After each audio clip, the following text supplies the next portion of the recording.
농사만 좀 살자고. 아까 장애 국정 옆에 쌓아서 농장 이름인데. 네, 아, 가서 이게 농사지고요? 네네. 여기 청년 농부들이 이게 조치원 복숭아. 저희 농장은 없어가지고 그래도 복숭아밭에 오셨는데 복숭아는 드셔야 될 것 같아요. 어디서 보여왔어요? 로컬 푸드에서 이 친구 농사가 끝나가지고.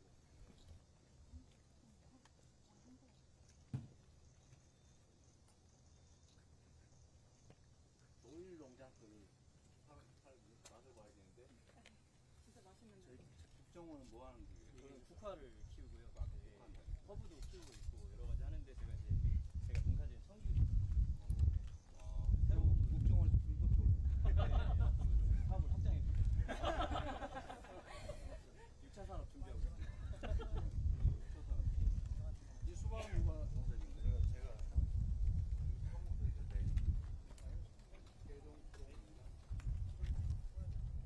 이것이 얼마예요? 보시면 너무 비싼데. 로컬푸드에서는 거의 적정가로 하고 있어가지고. 이거 가만히 있어서 장난하지 않나요? 일반 비쌀 마트에서는 때는, 이렇게 그렇죠. 꿀 만드는 분도 계시고?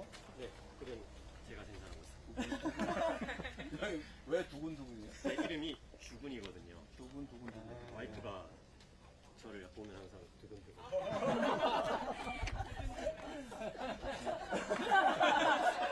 전혀 사실이 아니에요. 제가 봤습니다. 예. 제가 봤습니다. 예.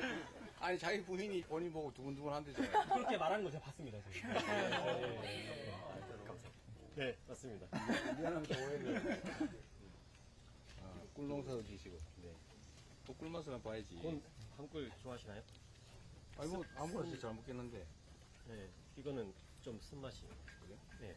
아카시아 꿀인가? 아니 이게 아카시아 꿀이고요. 이거는 야생화 꿀. 근데 이게 왜 쓴맛이 나요?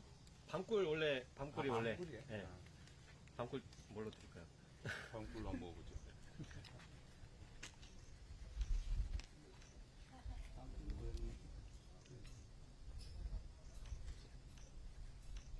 쓴맛 안 나는데? 단맛이 단맛이 아주 진한 맛인데? 아 그런가요? 이게 아닌데. 아 네. 농담으로 알겠습니다. 네. 입맛이.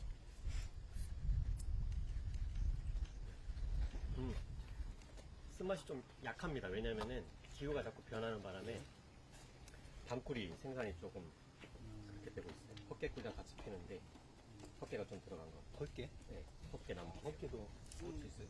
네, 헛개나무에서 꿀이 많이 납니다. 네. 근데 지금 시기가 거의 밤꿀 피는 시기랑 헛개나무랑 겹치다 보니까 이 고추 농사는 누가 신 거예요? 제가 쓰고 있습니다. 유기농으로. 근데 이거 먹어볼 수는 없고. 네, 저도 잘 안 먹습니다. 보통 말려서 고춧가루로 이렇게 판매하고 있습니다. 요즘 말린 붉은 고추 한 근에 얼마씩이에요? 지금 17,000원씩. 예, 그거보다 좀 더 싸지고 있는 추세입니다. 고추값은 정말 안 올랐네요. 예, 아무래도 이제 왜냐면 한 20, 30년 전에도 한 6,000원이었어요. 맞습니다.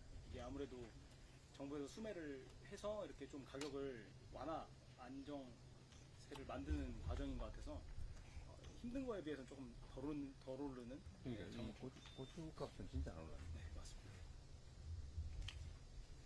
형들도 있고. 우리 세종식물원은 뭐 하는 거예요? 저는 무궁화 나무 키우고 아, 있습니다. 무화나무요? 네, 유럽에서 신품종 나무들을 이제 수입해서 직접 섭목해서 이 알리는 무화도 일을 하고 수입한 거예요? 있어요. 네. 얘는 유럽이랑 미국에서 로열티를 가지고 이게 원래 있는 품종. 우리나라 품종 우리나라 품종인데 이제 무궁화가 이제 새로운 품종이 계속 개발되는 개발을 그쪽에서 가져가가지고 그쪽 개량을 해서. 그쵸. 그러니까 유럽이 한국보다는 더 많은 무궁화를 키우고 있어요. 어, 백합도 우리 나리꽃 가지고 해서 개량한 거라서. 맞아요. 그래서 한국이 얼마 로얄티 한국이 얼마씩? 네? 로얄티를 주는 저희는 거예요? 로열티 한국에서는 못 받고 있어요. 왜냐면 품종 등록이 안 됐기 때문에 근데 수입이 올 땐 수입 들어올 때는 저희가 그 지불을 하고 들어오고 한국에서는 로열티를 못 받고 있어요. 그럼 이거를 가져와서 뭐라 그럽니까? 이게 삽목해서. 가지를 잘라서 삽목을 해요. 키운 거에 대해서는 로열티 안 줘도 되고. 네. 그러니까 품종 등록을 하고 라이센스가 있으면 로열티를 줘야 되는데 저희는 이거는 아직 한국에서는 못 하고 있어요. 네. 우리 한가는 뭘 만든 거예요?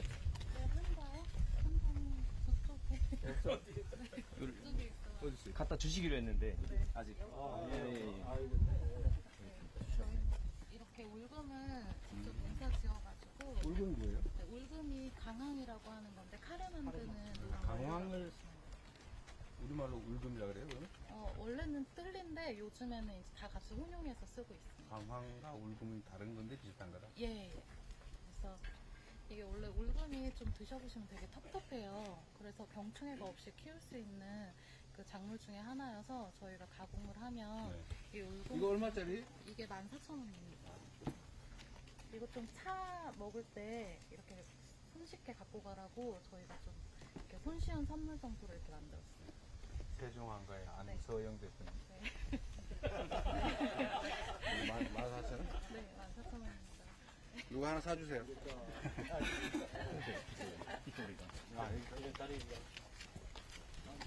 복숭아 빼면 돼요. 형님 아시지만 민생에 대한 행보도 많이 하시고 여러분 이야기 듣고 싶어 오셨으니까 예, 오늘 이 자리는 청년들의 기회와 희망 K농업에서 펼치다를 주제로 청년 농업인들이 K농업의 주역으로 성장해온 방안을 논의하기 위해서 예, 환영 인사 후 청년 농업인들의 말씀을 바쁘게 보면 그런데 태양광을 깔아가 전기를 생산한 깔아도 되잖아요. 그래서 새로운 기회라는 생각이 들 때가 되겠습니다. 농촌. 또 농업 쌀값이 한 3배, 4배 오른 것 같아요. 정부 지원이 대한민국이 아주 매우 작은 나라에 속하죠. 농업에 대한 나이 든 어르신들이 많겠죠. 예, 뭐 아마 주로는 그러실 텐데 새록성이 있어야 될 텐데 앞으로 미래 지금보다 더 나아질 거다 이런 기대가 좀 있어야 되잖아요. 여기 있는지 몰랐네. 네, 고맙습니다. 저는 세종시에서 꽃을 재배하는 청년농부 김대훈입니다. 승하와 조경수 묘목이 유명한 고장이며 로컬푸드가 활성화된 지역이기도 합니다. 농업을 만들어가고 있습니다. 무엇보다 더 많은 젊은 인재들이 농업에 들어와서 지면 감사하겠습니다. 감사합니다. 네, 고맙습니다. 우리 김대훈 하시고 싶은 얘기 평소 때 좀 편하게 해주시면 좋겠습니다. 예, 그럴 수 있죠? 네, 좋습니다. 수 있을까에 대해서 생각을 했고 그에 대해서 좀 말씀을 드려보려고 합니다. 우선은 그 현재 2018년부터 뽑고 있는 청창농 인원을 조금 줄여서 기존에 선발된 농업인들의 우수한 농업인들에게 좀 더 예산을 투여하는 게 좋지 않을까라는 생각도 하고요.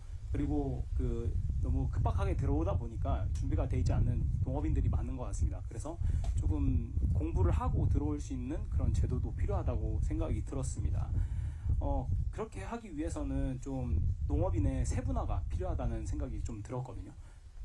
농업 같은 경우에는 뭐 전방산업도 있고 후방산업도 있고 영농도 있지만 보통 농업인이라고 하는 사람들은 전방산업 또는 영농에 기여를 하고 있습니다. 그러면 영농 정확히 농사를 열심히 짓는 사람은 영농으로, 그리고 농사를 지면서 가공이나 유통, 뭐 관광 쪽을 하는 분들 따로 이렇게 세분화해서 지원 정책을 좀 전략화하는 게 좀 맞지 않을까라는 생각을 했습니다. 일본에서는 지금 인증 농업인 제도라는 걸 하고 있는데요. 15% 전체 농가의 15% 정도만이 이걸 하고 있는데 전체 생산비의 50%를 차지하고 있다고 합니다. 이렇게 면허제 비슷한 게 있으면 좀 더 좋겠다라는 생각이 들었고요. 그렇게 하기 위해서는 그 청년 농업인들이 현실적인 그 농업 생산비가 늘어야 된다고 저는 생각을 하는데, 그 방법이 저는 현실적인 정밀 농업이 들어와야 된다라는 생각을 합니다. 사실 스마트팜이라고 하는 게 굉장히 많이 보편화되어 있는데 사실 우리나라에서만 쓰는 단어거든요.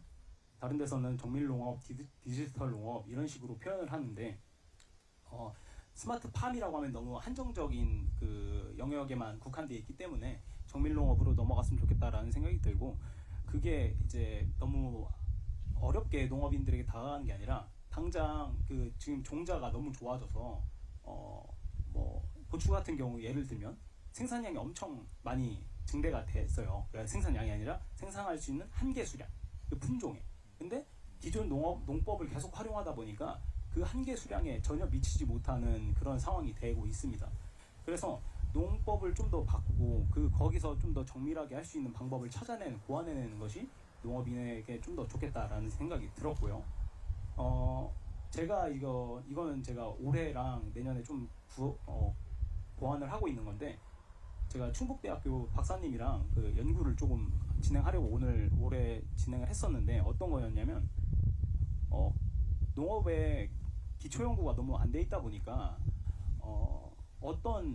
얼마나 고추에서 어떤 작업이 있고 그 작업에서 어떤 노동력이 들며 어떤 시간이 드는다, 이런 것까지 저희가 조금 더 세부적으로 연구를 하려고 했었거든요.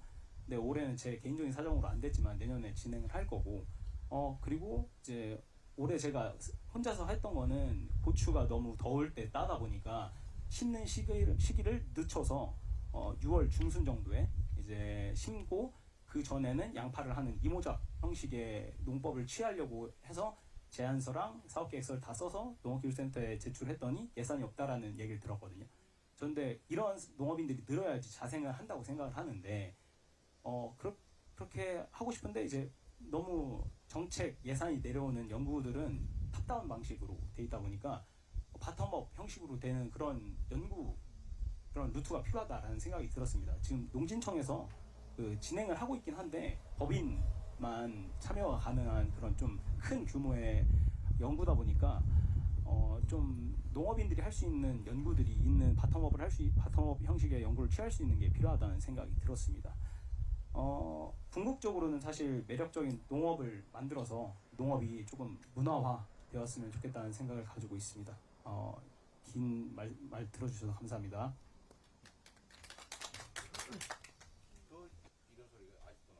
제가 이제 3달밖에 안 돼가지고 조금 더 기회 주시면 제가 이런 걸 정말 해보고 싶습니다. 연구를 위해서 이게 투자한다는 자체가 사실 미안한 일이거든요.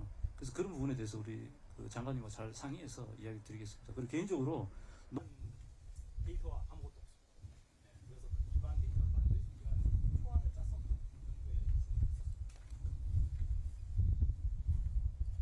되는데, 저는 양봉이 꿀벌이 워낙 좋다 보니까 지금까지 이렇게 버티다 보니까 그나마 이제 조금 좀 나아지는 그런 생각은 드는데, 그것보다는 이제 제가 15년 전에 들어왔을 때 굉장히 이제 많은 분들이 세종시에도 계셨습니다.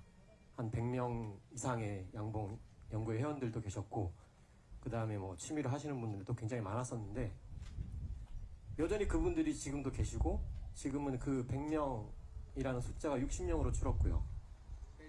네, 그나마 양호한 편입니다. 세종은. 타 지역은 더 어떤지는 저도 젊은 사람이 없는 거죠. 제가 15년째 막내거든요.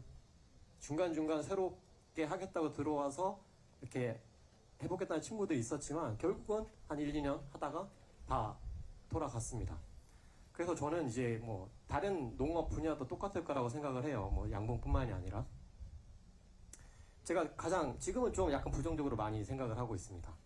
이 양봉이 앞으로 5년 내지 10년 안에는 이 업계가 없어질 수 있겠다, 저는 이렇게 생각을 하거든요. 왜냐면 제가 느끼기에, 제가 체감하기에 없으니까요, 사람이. 제가 같이 전동면에서 같이 벌 키우시던 어르신들도 다 돌아가시고 치매 걸리시고 병원에 계신단 말이죠. 그런 걸 봤을 때 이게 저는 먹고 살겠는데 이게 그냥 한 10년 지나면 이제 아무도 없겠구나, 이런 생각이 들었어요.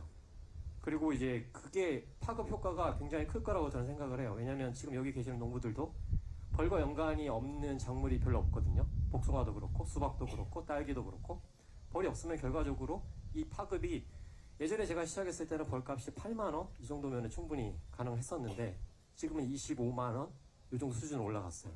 한 통. 네, 그러니까 제가 벌을 임대를 또 꽤 많이 했었어요. 이제 딸기밭에 수박밭에 임대를 많이 했었는데, 그때 뭐 8만원에 딸기밭에 봤던 게 지금은 제가 25. 네, 임대료가요. 근데 거의 값이라고 보셔야 돼요. 딸기 재배 기간이 6개월 정도 되기 때문에 다 벌들은 없어지고 빈통만 돌아오는 거기 때문에 벌 수명이 일단은 한 40일 정도가 되는 거고 계속 번식이 이어나가야지 되는데 그러니까 저희가 일벌을 빌려주는 거예요? 그렇죠. 이렇게 벌 한 통 여왕벌이 있는 벌통을 빌려주는 거죠. 그러면은 이제 그 안에서 이제 나이 든 벌은 또 일찍 죽고 이렇게 하면서 점점 없어지다가 이제 딸기 재배가 끝날 때쯤 되면 다 없어지는데 지금은 2통씩 쓰는 농가들도 되게 많아요. 딸기 재배 기간이 또 길어지다 보니까. 근데 이제 그 시장이 굉장히 커요. 참외밭에도 제가 벌을 공급해 봤었고. 제가 벌통 빌려준다는 거 지금 처음 들어요. 그러니까 이제 그런 것들이 저희가 먹는 배추도 벌이 있어야 됩니다. 무도 있어야 되고 양배추도 벌이 있어야 됩니다. 제가 농가들을 상대로 하다가 도저히 이게 수지 타산이 안 맞아가지고 농가들은 이제 그만하고. 배추는 그냥 자라서 뽑히지 않은 상태는 되는데. 그런데 제가 종로 회사에다가 육종하는 회사에다가 벌을 임대해 주는데 그 육종 회사에서 육종을 하고 그 씨앗을 받아서 일반 농가로 뿌립니다. 그럼 거기서 씨앗을 생산을 해요. 그리고 그 씨앗이 포장돼서 농가로 가는 거예요. 근데 만약에 그 단계가 그 벌이 거치는 거거든요. 그 단계가 없으면 배추부터 시작해서 먹는 채소류들도 되게 많이 타격을 받거든요.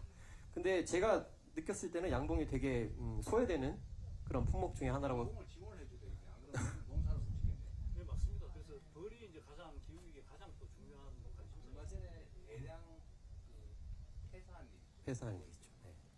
그게 이제 기후 변화와도 또 맞물려 있거든요. 벌들이 아까도 말씀드렸다시피 수명이 40일 정도 되는데 겨울에 잠을 잔다기보다는 일을 안 하고 집에만 있어야 돼요. 근데 11월 달, 12월 달에도 이게 온도가 되면 얘네들은 본능적으로 나오거든요. 그러니까 집에만 있어야지 내년 봄까지 살아남는데 집에 안 있고 나온다는 거죠. 그러니까 번식은 저희들이 안 시키고 있기 때문에 그 수명을 봄까지 끌고 갈 수가 없는 거죠. 이게 기후변화와도 맞물려 있고 그 다음에 뭐 응애라든지 여러 가지 질병들과도 맞물려 있고 더군다나 이제 고령화가 굉장히 심각해지다 보니까 저는 그냥 되게 느껴요. 벌이 없습니다. 벌이 없어요. 전동에도 이 계신? 전동면도 벌이 없어요. 근데 그게 일반 시설 하우스에는 빌려줘서 이렇게 해결한다지만 이 자연적으로 이렇게 재배되는 것들 그런 것들은 굉장히 타격을 입을 거라고 저는 개인적으로 생각을 해요. 왜냐면 그냥 자연적으로 이게 씨가 맺히고 열매가 어떤 자연 야생 식물들 이런 것도 벌이 없기 때문에 저희들이 이제 키워가지고 그 벌들로서 수정되는 것들이 되게 많은데 그래서 저는 그런 생각을 하고 일단 제일 중요한 거는 젊은 친구들이 없다는 게 저는 제일 중요하다고 생각하고요. 왜냐면 저 혼자 남아 있어서 그 양봉업을 전국 한국의 양봉업을 떠받칠 수는 없다고 생각하거든요. 그래서 뭐 몇 년 전에는 새로운 친구들을 데려와가지고 관심 있는 친구들을 데려와서 그냥 무상으로 내 거 쓰고 다 가르쳐 줄 테니까 한번 해봐라. 그래서 1년 동안 가르쳐 보기도 했는데 뭐 가는 친구도 있고 이게 정말 한 명을 키우는 게 너무너무 어렵더라고요. 이 농업이라는 게 다들 퇴직하시고 물론 양봉들을 많이 시작하세요. 60 뭐 넘어서 퇴직하시고 양봉들 한때 굉장히 많이 들어왔습니다. 그래서 그것 때문에 통계적으로 양봉 인구가 굉장히 늘었고 벌통 수가 굉장히 늘었다고 보여지는데 실질적으로 그분들은 부업이죠. 부업이고 취미다 보니까 시간이 지나고 돈이 안 되고 하면은 그냥 접으면 끝나는 거예요. 그리고 이 농업이라는 분야 자체가 최소 10년을 해야 좀 알겠는데 이 정도가 나옵니다. 근데 퇴직하시는 분들이 65세 오셔가지고 알겠는데 하면 75세거든요. 그래 버리면 뭔가 제대로 하고 싶어도 할 수가 없다고 저는 생각을 하거든요. 젊은 친구들이 여기에서 10년을 충분히 할 수 있는 그런 어느 정도의 지원을 했으면 좋겠고 물론 제가 생각할 수 있는 영역을 넘었어요. 이미 제가 봤을 때 되게 부정적인데 이미 또 베트남 수입골도 이제 개방이 되고 있고 29년에는 이제 완전히 베트남과 경쟁을 해야 하는 상황인데 그쯤 되면 이제 한국의 양봉은 거의 이제 무너져 있지 않을까. 저 개인적으로 그렇게 생각을 하고 있어요. 이런 이야기를 나눌 사람들도 없어요. 제가 양봉협회 뭐 어떻게 감사도 하게 되고 하지만 거기 임원분들과 이렇게 대화를 해봐도 뭐랄까요? 후대를 키워야 된다. 일단 자기가 죽을 때까지 힘든 데까지 하는 게 중요합니다. 나 죽을 때까지 할 거다. 70인데 80인데 그러다 보니까 제가 대화가 안 통하다 보니까 이미 거기서도 제가 이제 한 발 빠져나와서 있는 상황이고 나만 잘 먹고 잘 살아야겠다. 방법이 제가 생각했을 때는 이 대책을 세워야 되는데 제 개인이 뭐 어떻게 움직일 수도 없는, 그렇다고 지원을 해가지고 젊은 애들이 양봉을 하러 들어온다? 이것도 되게 어려운 것 같아요. 양봉이라는 게 벌을 좋아서 들어와야 되기 때문에. 조일농원 사장님은 이 수정을 어떻게 해 그러면? 저희는 인공수분을 손으로? 인공수분을 이제 뿌려주는 기계가 있습니다. 그렇게 뿌리기도 하는데 사실 그거보다 지금 말씀하신 게 좀 공감이 많이 그러니까 근데 벌이 없을 거 아니에요. 벌 빌려다 쓸 수도 없잖아요. 자연적으로 이제 요 아래쪽에 있긴 한데 자연적으로 날라와서 수정이 잘 돼야 과실이 튼실해지거든요. 그래서 충분히 공감이 가능해요. 근데 벌통이 어디 있어요? 볼통은 조치원에 있습니다. 좋죠. 여기 바로 여기 밑에 500m 안에 양봉장에 하나 있고요. 그러니까 그 벌이 지금 여기를 다 수정시켜 주고 있는 거예요. 그 뭐 대가를 지불하진 않아요? 우리 양봉집 주인은 대가를 지불하지는 않죠. 대가는 없고 지금은 대가가 없습니다. 근데 제가 생각했을 때 그렇게 되겠네요. 곧 그렇게 될 것 같습니다. 참고이네. 네. 그래서 이제 그런 부분이 되게 애로 사항이다라는 말씀을 드리고, 그 다음에는 이제 짧게만 이제 하고 끝내겠습니다. 이렇게 되게 저는 이제 여기에 대한 되게 애착이 강해요. 이 꿀벌에 대한 애착이 강하다 보니까 이게 좀 잘 됐으면 좋겠고 많은 사람들이 했으면 좋겠는데 그렇지 못하니까 좀 안타까운 심정을 했어요. 그리고 이번에 의성 산청 산불이 나는 바람에 솔직히 거기는 거의 폐업 수준입니다. 산이 다 탔잖아요. 미론, 그러니까 아카시아 나무라든지. 그게 없어졌다. 네. 이제 그쪽에 있는 양봉 농가들은 다 폐업이죠. 버틸 수가 없는 거고요. 그리고 만약에 나무를 심는다고 하더라도 꿀이 나올 때까지 기다리는 시간이 있기 때문에, 그리고 그쪽 농부들도 망했지만 저희가 그쪽으로 이동을 가서 꿀을 따는 사람들도 많은데 그 사람들도 다 그쪽으로 못 가게 되는. 그러니까 생산성도 많이 떨어지고. 네. 그래서 그런 어떤 양봉 하시는 분인데 하실 말씀이 정말 많으신 것 같아요. 그만하겠습니다. 아니, 이해합니다. 근데 그 꿀벌 보면 이쁘세요? 네, 사랑스러워요. 제가 그래서 이건 좀 더 알려야겠다. 카페를 차렸어요. 체험형 카페. 그래요? 가면 이제 벌도 볼 수 있고 만질 수도 있고. 근데 벌 만지고 싶은 사람 별로 없을 것 같은데. 굉장히 반응이 좋습니다. 그래요? 젊은 사람들, 그러니까 그동안에는 젊은 사람들이 이거를 모르고 있다 보니까 이렇게 열어놓고 보니까 사람들이, 어린 아이들이 너무 좋아하는 거예요. 카페 이름이 두근두근 농장이에요? 카페 이름은 벌통입니다. 네, 알겠습니다. 저 죄송합니다. 그만하겠습니다. 아니, 매우 좀 몰랐던 새로운 사실이네요. 그 사실 양봉과 관련해 가지고 직불금이나 이런 여러 가지 정책들이 검토되고 있습니다. 사실 지원들을 적극적으로 해야 되는 분야는 맞고요. 하여튼 알겠습니다. 이후에 또 소통했으면 좋겠고요. 부탁 좀 드리면 조금씩만 좀 짧게 좀 해주시면 좋겠다는 말씀드립니다. 자유롭게 해주십시오. 그거를 지키자는 마음으로 한가를 만들어 왔거든요. 근데 요즘에 이제 서구화된 입맛이나, 사실 저도 빵을 굉장히 좋아합니다. 그래서 그런 입맛 때문에 우리 식탁에서 그 전통 먹거리가 자꾸 사라지고 있어요. 그래서 저는 이게 굉장히 안타깝다고 생각을 하고, 하지만 이것은 꼭 우리가 대한민국 사람으로서 이렇게 좀 지켜내가야 하는 그 책임감이 있다고 저는 생각을 합니다. 근데 이런 것들을 강제할 수는 없다고 생각을 해요. 근데 그러다가 제가 이제 그러면은 저희가 이제 저희 세종한가를 보니까 이제 매년 이렇게 매출이 올라가긴 하더라고요. 작게나마.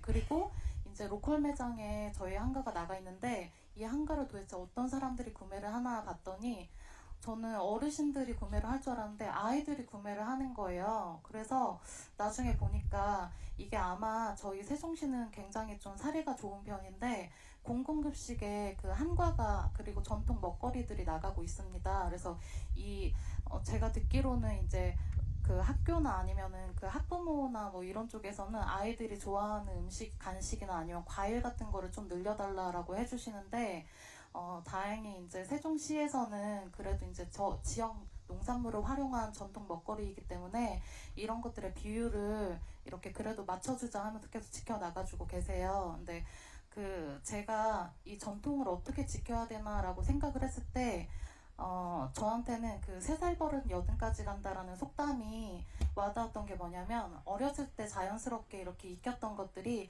평생을 간다고 생각을 하거든요.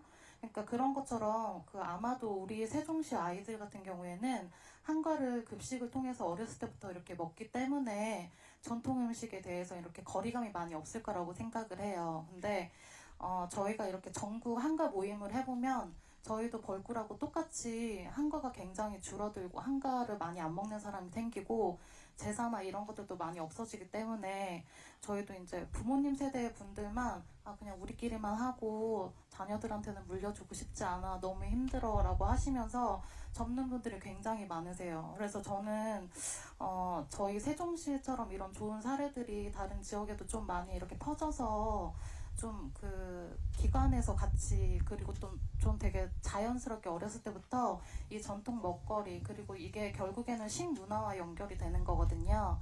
그래서 그런 것들이 좀 자리 잡으면 지금 그 농식품 지역 농산물을 가지고선 창업을 하는 그 청년들도 우리 사람들이 그리고 아이들이 이렇게 전통 먹거리를 좀 좋아하는구나 하면서 그쪽에 대한 개발이나 이런 것들을 좀 가지지 않을까 자연스럽게 그 생각을 좀 해봅니다. 그래서 저는 어쨌든 이렇게 따뜻한 한과의 한 조각조각이 마음을 잇듯이 우리나라가 좀 풍성한 대한민국이 되게 해주셨으면 좋겠습니다. 감사합니다. 제가 이제 지금 국내에서도 농촌 인력중개센터를 운영을 하는 걸로 알고 있습니다. 근데 그 부분이 좀 더 개선이 됐으면 좋겠다는 바람이 있습니다. 그 지자체나 농협에서 운영을 많이 하는 걸로 알고 있는데요.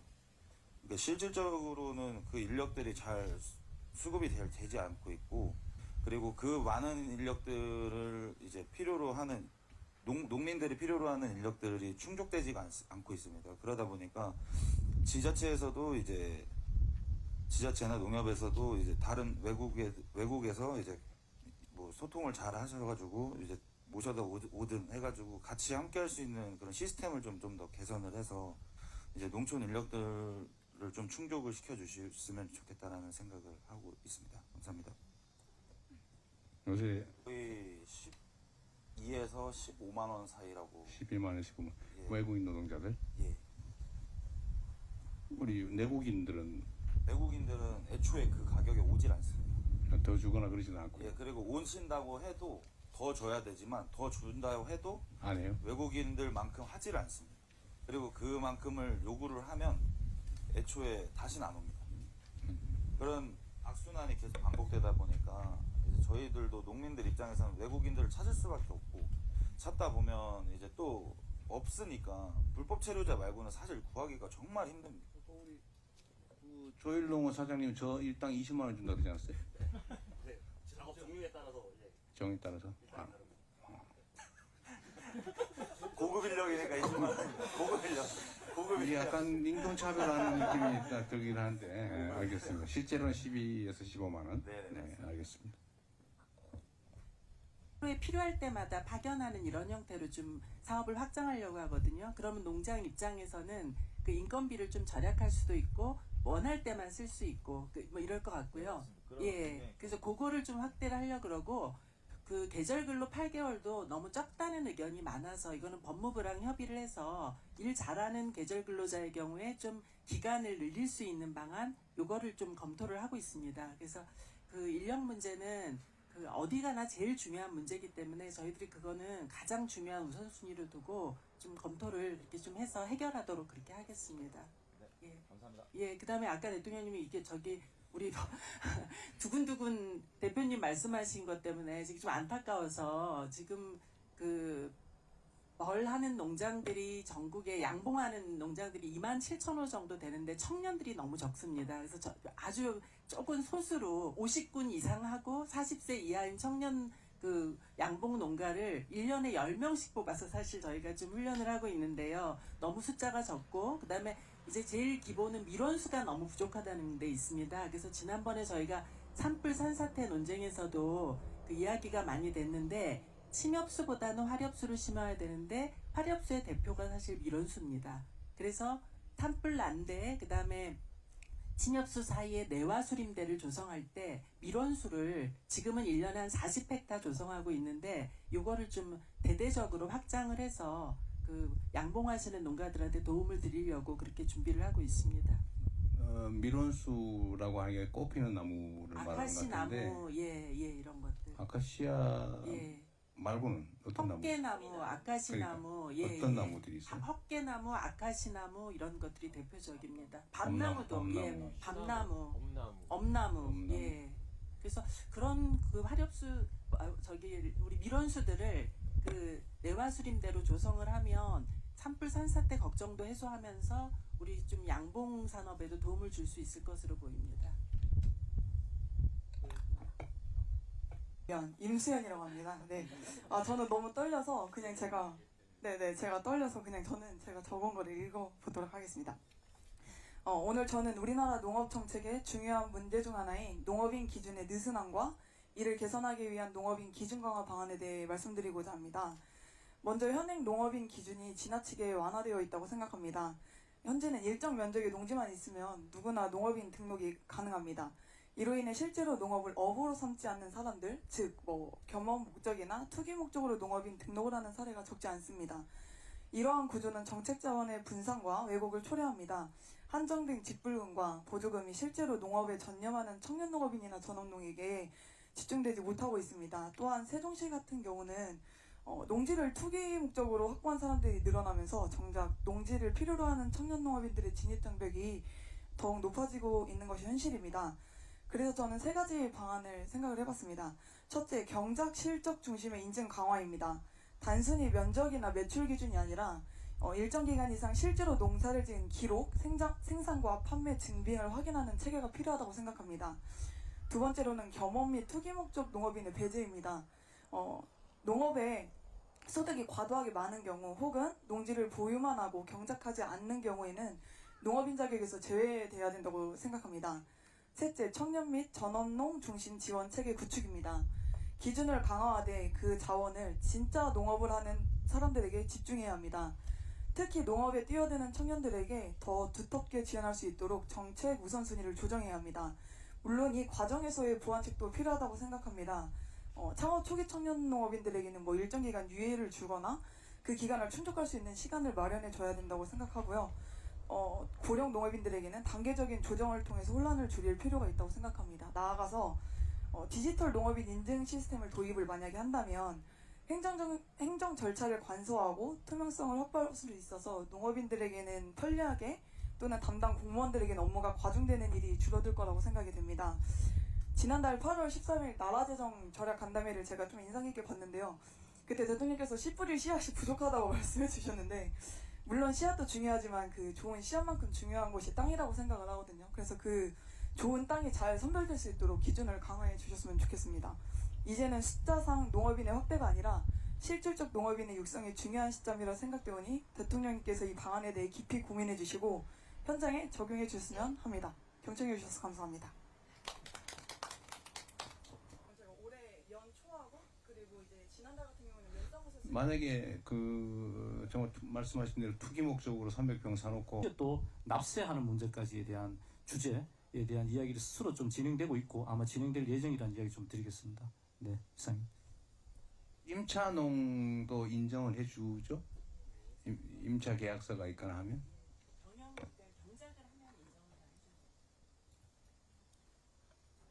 네, 제가 금방 쪽지를 받았는데 안 됩니다. 그래서 화장실이 생산시설이 아니기 때문에 안 되는데 그게 대단히 말이 안 되거든요. 그래서 지금 농막이라고 하는 개념은 잠시 쉬거나 뭐 그런 개념도 포함하지 하잖아요. 맞습니다. 근데 대소변을 보면 안 된다 그런 거예요? 그렇죠. 좀 이상하긴 하네요. 예, 그래서 이 문제 장관님. 그래서 이 하반기에 바로 농지법 개정을 해서 저희가 이 화장실 문제는 해결하도록 그렇게 하려고 합니다.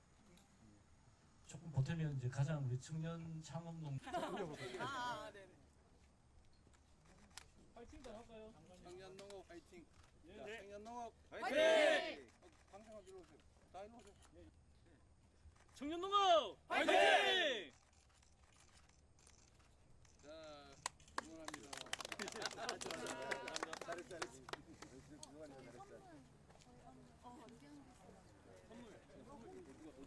예.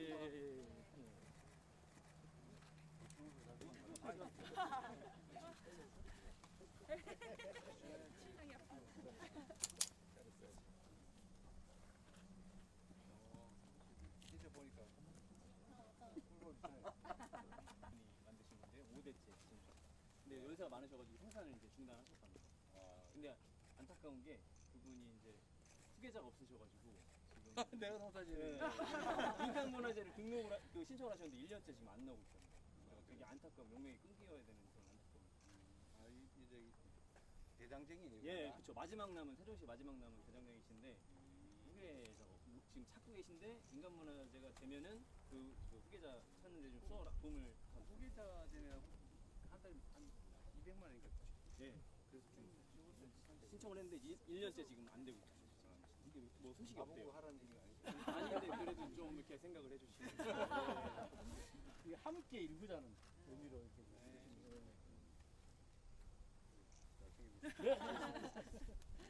자, 고맙습니다. 네, 감사합니다.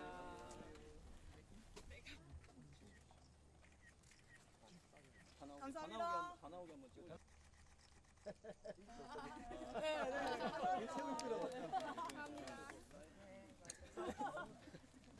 네.